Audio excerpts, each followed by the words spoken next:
Captain Morgan burnt to the very ground;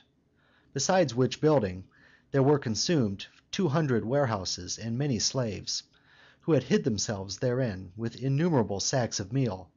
the fire of which continued 4 weeks after it had begun. The greatest part of the pirates still encamped without the city, fearing and expecting the Spaniards would come and fight them anew, it being known they much outnumbered the pirates. This made them keep the field, to preserve their forces united, now much diminished by their losses; their wounded, which were many, they put into one church, which remained standing, the rest being consumed by the fire.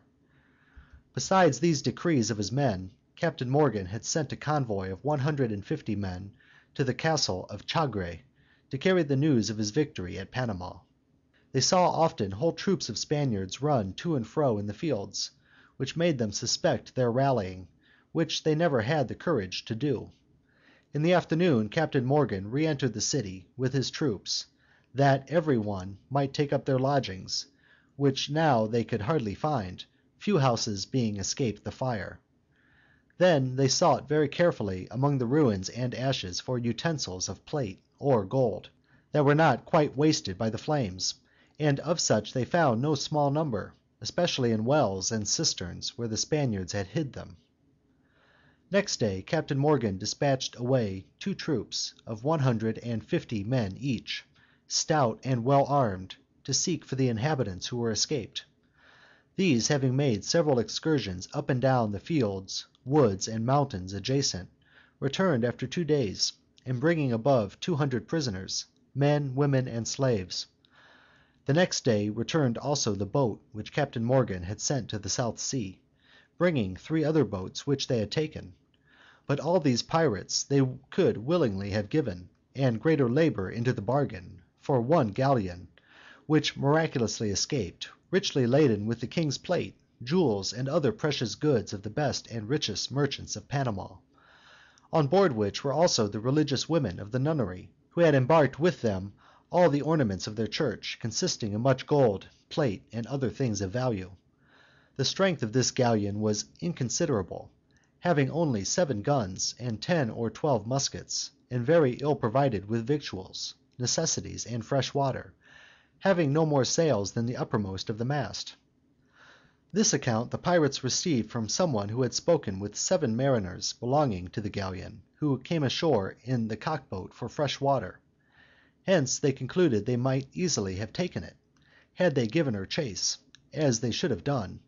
but they were impeded from following this vastly rich prize by their gluttony and drunkenness, having plentifully debauched themselves with several rich wines they had found ready,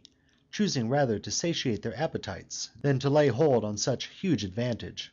since this one prize would have been of far greater value than all they got at Panama and the places thereabout.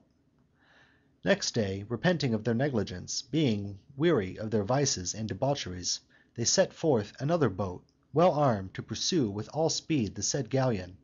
but in vain, the Spaniards who were on board having had intelligence of their own danger 1 or 2 days before, while the pirates were cruising so near them, whereupon they fled to places more remote and unknown. The pirates found, in the ports of the islands of Tavoga and Togavilla, several boats laden with very good merchandise, all of which they took and brought to Panama, where they made an exact relation of all they had passed to Captain Morgan. The prisoners confirmed what the pirates said, adding that they undoubtedly knew where the galleon might then be, but that it was very probable that they had been relieved before now from other places. This stirred up Captain Morgan anew to send forth all the boats in the port of Panama to seek the said galleon till they could find her. These boats, being in all 4, after 8 days cruising to and fro, and searching several ports and creeks, lost all hope of finding her, whereupon they returned to Tavoga and Togavilla. Here they found a reasonable good ship newly come from Paita, laden with cloth, soap, sugar, and biscuit, with 20,000 pieces of each. This they instantly seized, without the least resistance, as also a boat which was not far off, on which they laid great part of the merchandise from the ship, with some slaves. With this spoil they returned to Panama, somewhat better satisfied, yet withal much discontented that they could not meet with the galleon. The convoy which Captain Morgan had sent to the castle of Chagre returned much about the same time, bringing with them very good news, for while Captain Morgan was on his journey to Panama, those he had left in the castle of Chagre had sent for 2 boats to cruise. These met with a Spanish ship, which they chased within sight of the castle. This being perceived by the pirates in the castle, they put forth Spanish colors to deceive the ship that fled before the boats, and the poor Spaniards, thinking to take refuge under the castle, were caught in a snare and made prisoner. The cargo on board the said vessel consisted in victuals and provisions, than which nothing could be more opportune for the castle, where they had already begun to want things of this kind.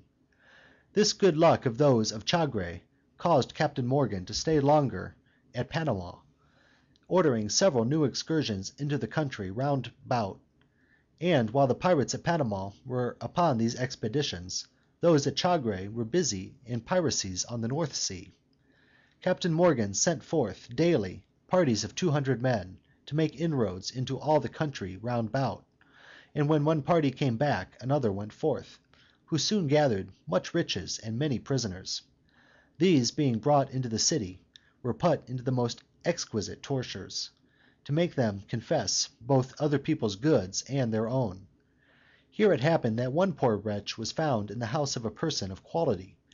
who had put on, amidst the confusion, a pair of taffety breeches of his master's, with a little silver key hanging out; perceiving which, they asked him for the cabinet of the said key. His answer was, he knew not what was become of it, but that finding those breeches in his master's house, he had made bold to wear them. Not being able to get any other answer, they put him on the rack, and inhumanly disjointed his arms. Then they twisted a cord about his forehead, which they wrung so hard that his eyes appeared as big as eggs, and were ready to fall out. But with these torments not obtaining any positive answer, they hung him up by the wrists, giving him many blows and stripes under that intolerable pain and posture of body. Afterwards they cut off his nose and ears, and singed his face with burning straw, till he could not speak, nor lament his misery any longer.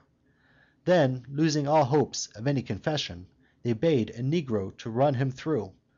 which put an end to his life, and to their inhuman tortures. Thus did many others of those miserable prisoners finish their days, the common sport and recreation of these pirates being such tragedies. Captain Morgan, having now been at Panama full 3 weeks, commanded all things to be prepared for his departure. He ordered every company of men to seek so many beasts of carriage as might convey the spoil to the river where his canoes lay.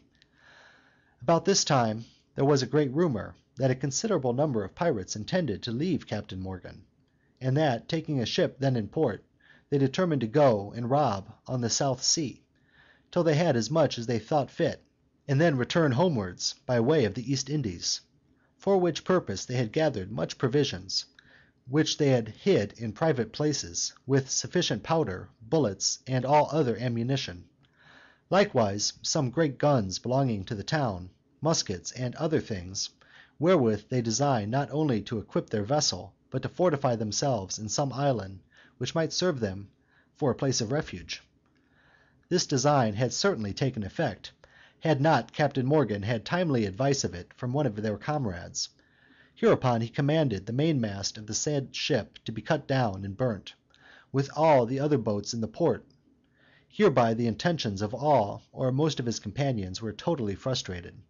Then Captain Morgan sent many of the Spaniards into the adjoining fields and country to seek for money, to ransom not only themselves but the rest of the prisoners, as likewise the ecclesiastics. Moreover, he commanded all the artillery of the town to be nailed and stopped up. At the same time he sent out a strong company of men to seek for the governor of Panama,